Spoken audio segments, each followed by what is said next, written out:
आवाज की दुनिया के दोस्तों, कैसे हैं आप लोग। मैं उम्मीद करता हूं आप लोग अच्छे होंगे और अपनी जिंदगी का निर्वहन बड़ी खूबसूरती के साथ कर पा रहे होंगे। आज हम लोग बात करेंगे गुलशन ग्रोवर के बारे में। पिछले अध्याय में हमने देखा था कि भाई गुलशन ग्रोवर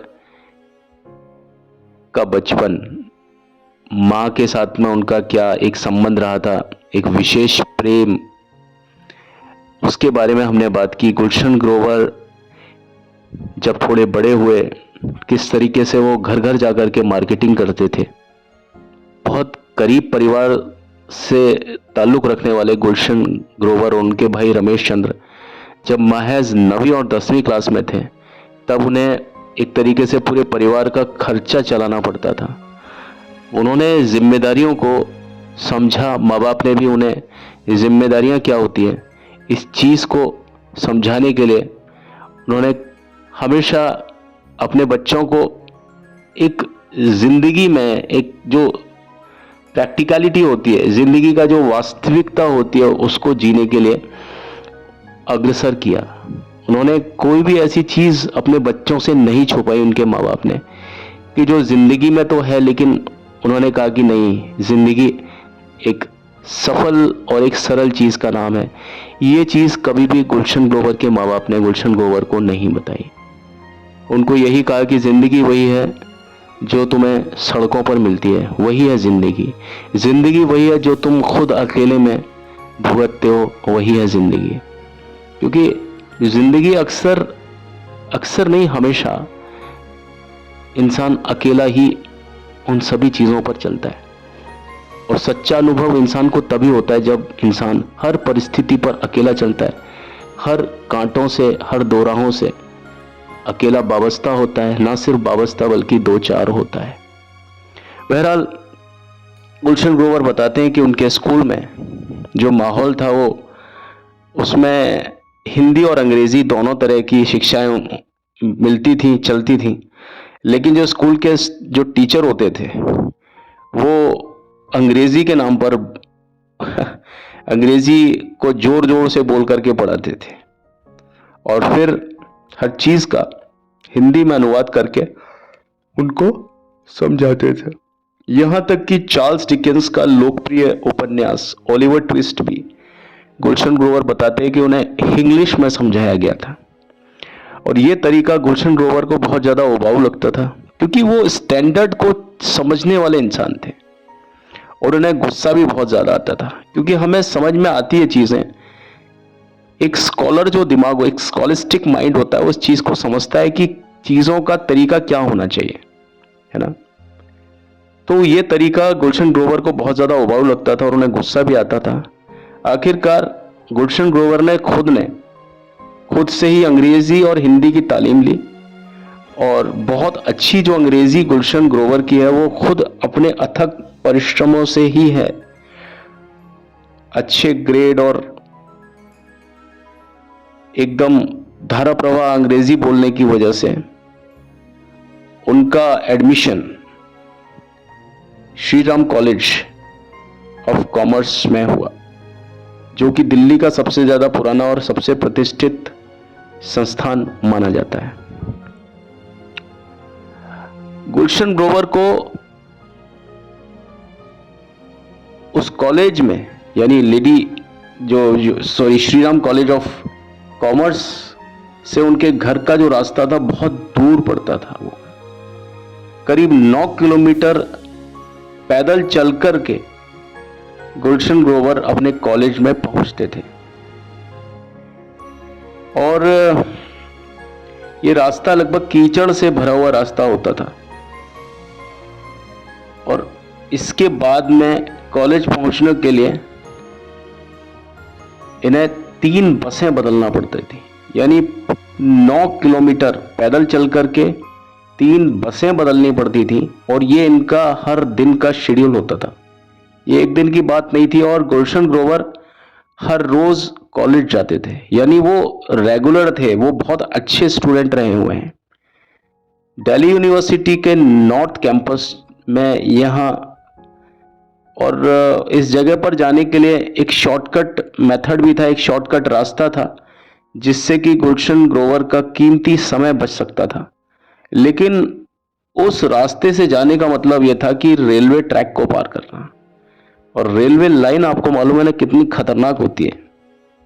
रोज रोज अगर आप किसी रेलवे ट्रैक से को पार करते हैं तो वहां रिस्क बहुत ज्यादा बढ़ जाता है ना। और उसके बीच में ना सिर्फ रेलवे लाइन थी बल्कि लकड़ी के फट्टे जो होते हैं, कुछ दीवारों को फांद करके, कुछ लकड़ी के फट्टों को कूद करके जाना पड़ता था। कोई प्रॉपर कोई रोड नहीं था वहां तक के लिए, और बहुत ज्यादा फासले थे जगहों में, तो कूद करके फांद करके एक जान हथेली पर लेकर के जाना होता था। और बीच में एक कोई नहर टाइप भी कुछ बहती थी, और उसके ऊपर एक काम चलाऊ पुल था, उस पर से होकर के गुलशन ग्रोवर को जाना होता था। तो अगर पुल टूट जाए तो बह जाने का भी खतरा होता था।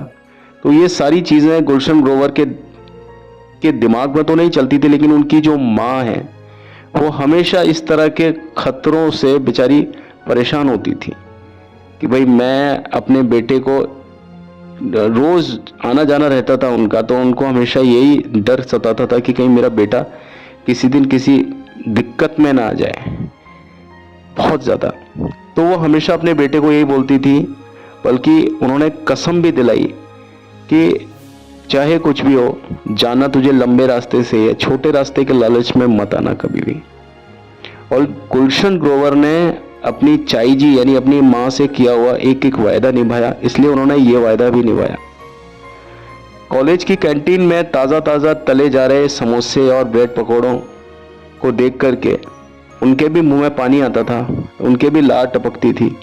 खुशबू से मुंह मोड़ पाना संभव नहीं होता, लेकिन जहां पर इतनी ज़्यादा मुश्किलें थी वहाँ ये चीज़ भी थी कि भाई उनकी जेब में कुछ भी पैसे नहीं होते थे।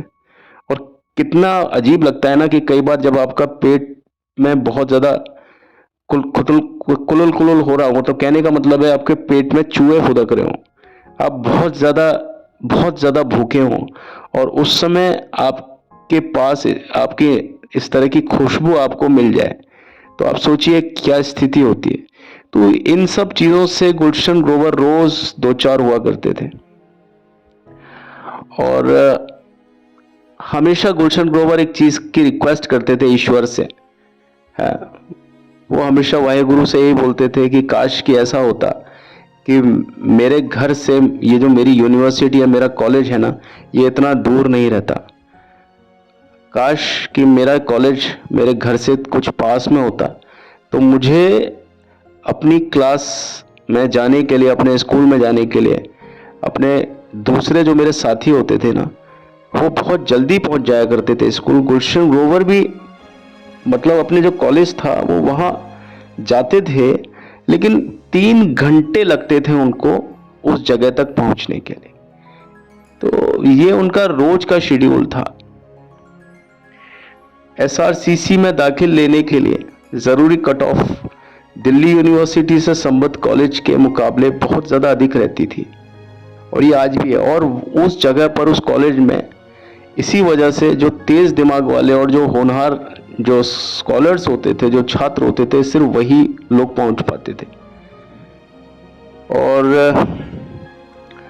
उनके एक दोस्त जिनका नाम अर्जुन कुमार सीकरी, बहुत ज़्यादा फेमस हस्ती हैं, वो कौन है ये आपको बताता चलता हूँ। तो अर्जुन कुमार सीकरी उनके बहुत अच्छे दोस्त हुआ करते थे, और जो हमेशा फ्रंट डेस्क पर अपने गुलशन ग्रोवर के साथ में ही बैठते थे। और जितनी भी परीक्षाएं अर्जुन कुमार सीकरी देते थे, वो सभी उन परीक्षाओं में टॉप करते थे। और उनकी कलम की ताकत की वजह से उनकी सब जगह तारीफ होती थी। उन्होंने जज के रूप में और दिल्ली हाई कोर्ट के एक्टिंग जज के रूप में काम किया, और वो पंजाब और हरियाणा हाई कोर्ट के चीफ जस्टिस भी रहे। और सन 2013 में उन्होंने सुप्रीम कोर्ट के जज के रूप में भी शपथ ली। सन 2007 में managing intellectual property association MIPA की ओर से कराए गए एक सर्वे में उन्हें दुनिया में बौद्धिक संपदा के मामले में 50 सबसे ज़्यादा प्रभावशाली लोगों में से एक के रूप में चुना गया। उन्होंने अपनी ज़िंदगी में बहुत ज़्यादा लीडिंग केसेस उनके हिस्से आए और उन्होंने उन लीडिंग केसेस में ऐसे ऐसे गजब के ऐतिहासिक फैसले सुनाए, जिनमें से एक आधार की वैधता के प्रमाणीकरण का फैसला भी था। एक केस ऐसा भी था। कॉलेज से ग्रेजुएशन की पढ़ाई पूरी करने के बाद गुलशन ग्रोवर और अर्जुन कुमार सीकरी एक दूसरे के संपर्क में बने रहे और उनकी दोस्ती ताउम्र आज तक भी बहुत अच्छी दोस्ती रही। और दिल्ली जब जब गुलशन ग्रोवर दिल्ली जाते हैं तब तब गुलशन ग्रोवर हमेशा अर्जुन कुमार सीकरी से मिलते हैं और अपने पुराने समय और यादों का जश्न मनाकर खूब खुश होते हैं, आनंद मनाते हैं। आज मैंने आपको अपने इस एपिसोड में बताया कि गुलशन ग्रोवर का जो बचपन के बाद में जो उनका कॉलेज रहा, किस तरीके से कॉलेज जाते थे, कॉलेज कितना दूर था, वहाँ पर उनकी मुलाकात जिस व्यक्ति से होती थी जो कि आप समझें लीगल वर्ल्ड में बहुत बड़ा नाम है ना, कानून की दुनिया में। तो अर्जुन कुमार सीकरी साहब की मैं बात कर रहा हूँ। तो वो गुलशन ग्रोवर के दांत काटी रोटी बहुत ज़्यादा लंगोटिया यार रहे हैं। चलिए आज की वीडियो में सिर्फ इतना ही। अगली वीडियो में मैं आपके समक्ष हाजिर होकर के फिर से गुलशन ग्रोवर के ही इन जिक्रों को विस्तार दूंगा।